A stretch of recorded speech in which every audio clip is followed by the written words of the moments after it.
अळीचे बरेच प्रकार आहेत. कुठलीही अळी असेल तर ही मॅक्झिमम 90% ही नॉक्टर्नल म्हणजे रात्रीचं क्लीन करणार, रात्री ऍक्टिव्ह असते. ओके. दिवसभर खात असते आणि जेव्हा सकाळी सूर्य उगवला जाऊन तिचं जी होस्ट प्लांट आहे किंवा सॉइल आहे जिथं ती राहू शकते अशा ठिकाणी जाऊन ती राहते. स्थगित अवस्थेमध्ये खाऊन रेस्ट घेत असते. संध्याकाळी परत ऍक्टिव्ह होत असते. त्याची लाईफ सायकल म्हणजे अंडी.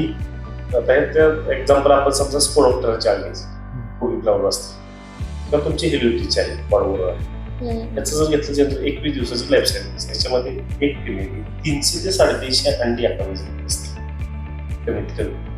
मॅक्झिमम 450 पर्यंत अंडी ती घेतली त्याच्यामध्ये.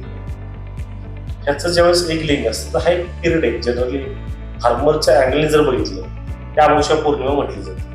तर ह्याच्या पाठीमागे सायन्स आहे की अमावस्या पौर्णिमेच काय लिंग असतं. जो पृथ्वीवरचा जो मॅग्नेटिक फील्ड आहे त्याचा थोडासा त्याच्यावर इफेक्ट होत असतो. पूर्णपणे त्याच्याप्रमाणे चालत असतं. आज आपल्याकडे घड्याळ आपल्याला टायमिंग समजतं. त्यांच्याकडे काय रात्र झाली की त्यांना समजतं कुठल्या ठिकाणी अटॅक करायचं, कधी बाहेर पडायचं, दिवस झाले की सकाळी किती वाजता गेलं पाहिजे, कुठं लपून बसलं पाहिजे, कुठून आपले पॅरासाइट्स आपल्याला खायला येतात. त्यांचं ते नॅचरली ते अकोमोडेटेड आहे.